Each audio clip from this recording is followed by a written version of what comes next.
Raiders are moving officially to a 3-4 defense. And does this spell the end for Maxx Crosby in the silver and black? Also, there is an elite wide receiver that is possibly on the trade market. All that and more on today's episode of the Daily Rumble Sports.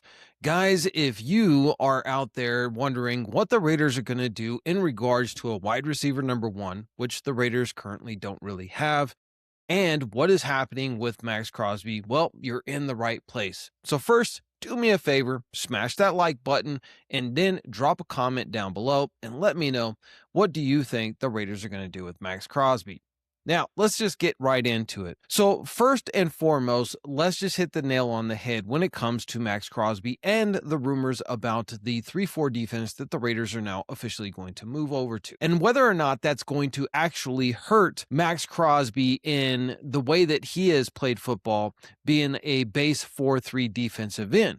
Well, I got news for you. It's not. In fact, I think this is going to unlock Maxx Crosby's full potential, and he could finally hit that coveted 18-19 sacks in a single season.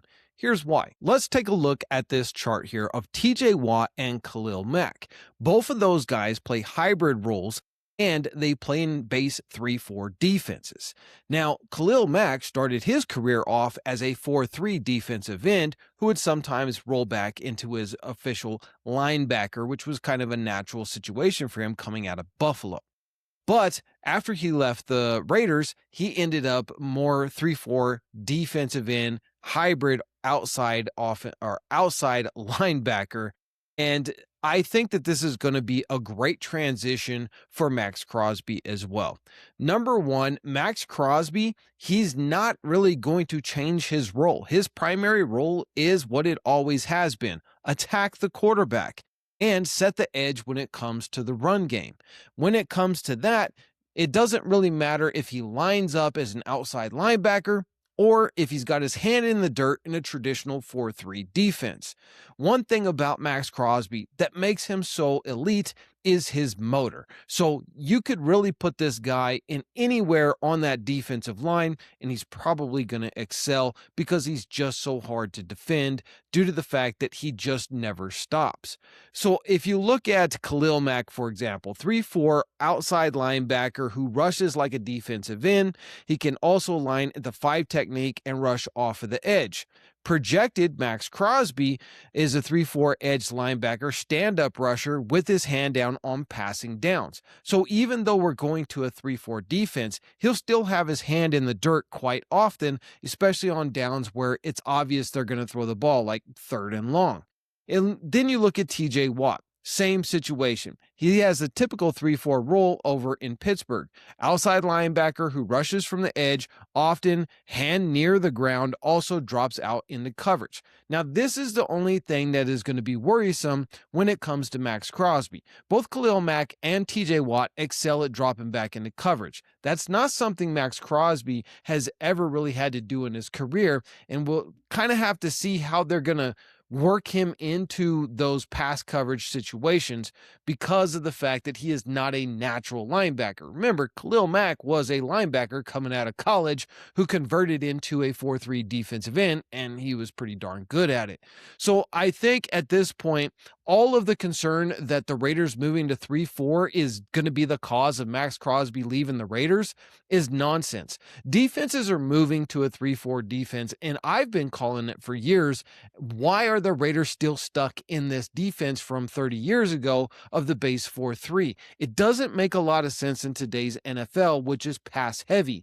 In pass heavy, you need more people who can drop back into coverage, be more athletic, and be able to set the edge without having to be locked down into the ground. And I think the fact that Maxx Crosby can play either side of the defensive line, he can move up and down, he can do stunts, he can basically do anything that you want. He's the hardest working dude on the team, and he's one of the smartest. So he's going to be able to pick up this new 3-4 defense, and it's with one of his best friends and Robbie Leonard now being the defensive coordinator. I think this is really going to unlock his potential. The real question is, does he really want to stay with the Raiders? And that we're still not quite sure of, because he hasn't just come out and put that to bed the way that we had expected him to do it, like he's done over the past couple of years with all of the trade rumors. We'll have to wait and see. what he's going to do with that in the near future. But as it stands right now, both the GM and the head coach and the owner, Mark Davis, have all said he ain't going nowhere. So I think until something happens, we can assume he's going to be there for 2020. Now let's get into Brian Thomas Jr., a guy that I was highly touting coming out of college. And if we hadn't got the best tight end in the NFL, I would have loved to have Brian Thomas Jr. as that wide receiver number one. But why are the Jacksonville Jaguars looking to trade this guy? Is he a locker room issue? No. Is he an off the field issue guy? No. It's just simply because of the fact that they have so much talent over there at the wide receiver room that Brian Thomas Jr. has kind of become the odd man out. And Liam Cohen, he really likes to spread the ball out, which means that over the top speedster, like the guy that Brian Thomas Jr. is, running a 4.33, which is third fastest in the combine the year that he was coming out, goes to show that it's not really going to be a good fit for him because he needs a lot of targets to be successful, like he had in his freshman year in the NFL. Now, his sophomore year in the NFL, well, it's not gone so good because they got a new head coach who's calling the plays and the ball's getting spread all over the place. Let's take a look at this chart here. So Brian Thomas Jr. has some pros and obviously he has some cons. The pros of this guy is elite vertical speed, can outside almost any DB on a foot race. Limited route tree is his biggest con. Historically relied on small selection of routes, goes, curls, slants, and then obviously, that deep threat with the go ball. Ball tracking, exceptional at tracking the deep ball over his shoulder. Con, focus drops as seen in 2025. He can struggle with concentration, leading his team with 9 drops in half of a season last year. This is one of the reasons why they kind of lost confidence in him and stopped going to him so much. By the fact his freshman year, he put up over 1,200 yards and 10 touchdowns. Red zone weapon, this dude's an absolute threat. Led the FBS in 2023 with 17 touchdowns. Uses his 6'3" frame very well in the air. Physicality, sometimes he struggles against clingy press man coverage and physical corners. His acceleration, he hits top speed almost instantly. 1.5 seconds in the 10-yard split, which is absolutely phenomenal. But run after the catch, despite his speed, he's sometimes viewed as having average vision, poor once the ball is in his hands. He gets tackled fairly easily. Now listen, the Raiders have some serious speed already. Look at Dante Thornton Jr., 340. Now, last year, we tried to get him involved and get him some catches, but again, he kind of struggles, 1 with his route tree, 2 with his ball tracking, and 3 with some drops. But he really didn't get enough last year to really be able to pinpoint how this guy is going to be moving forward. But I don't think he's polished enough yet to be that number one go-to guy. But if he could get it together at 6'5", running a 4.3 40, then he would definitely be your number one wide receiver, an option that would really help out the Raiders. But again, I just don't think he's quite ready to take on that role. So bringing over a guy like Thomas would really help out the Raiders in that regard.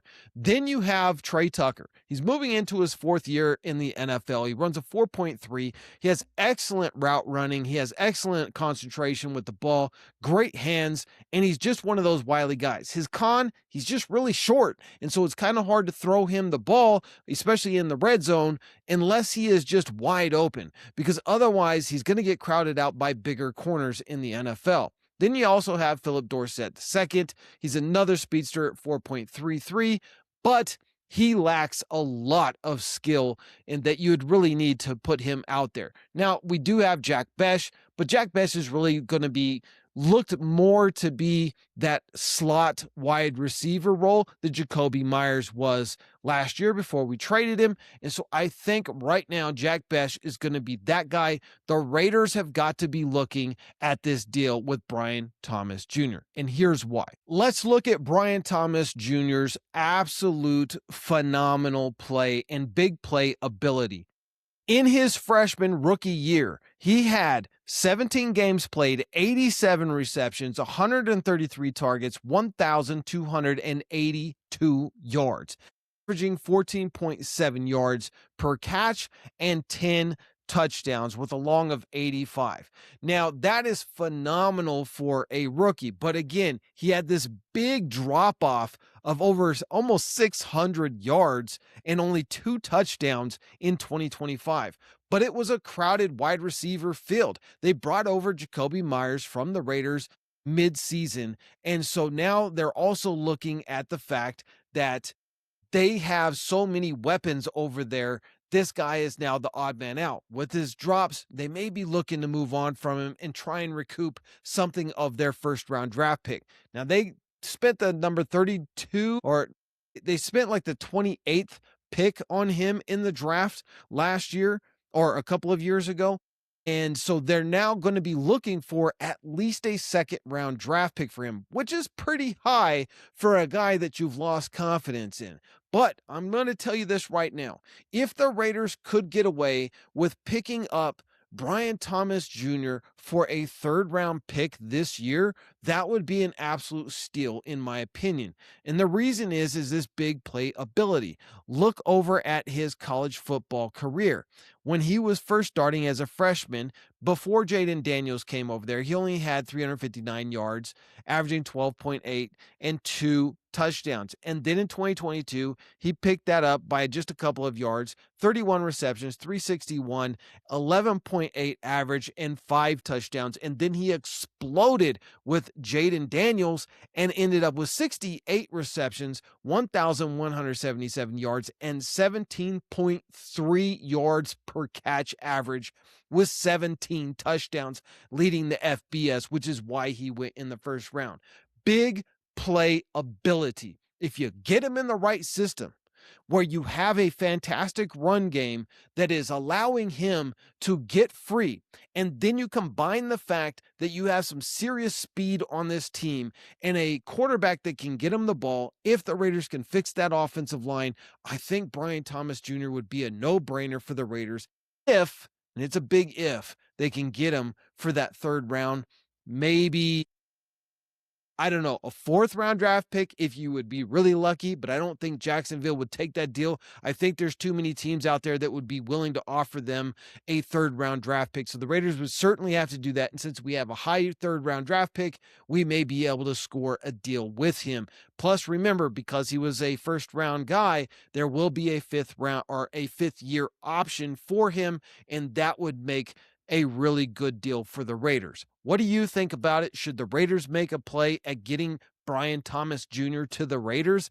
And do you think the 3-4 defense is going to be a problem for Maxx Crosby in the future? Or is it going to unleash his total potential and he'll finally start getting up into those 16, 17, 18, maybe even 20 sacks per season type of a career now that he's moved to the 3-4 defense under the great Robbie Leonard? Let me know down in the comments below. Make sure you hit that subscribe button to the Daily Rumble Sports right here on YouTube.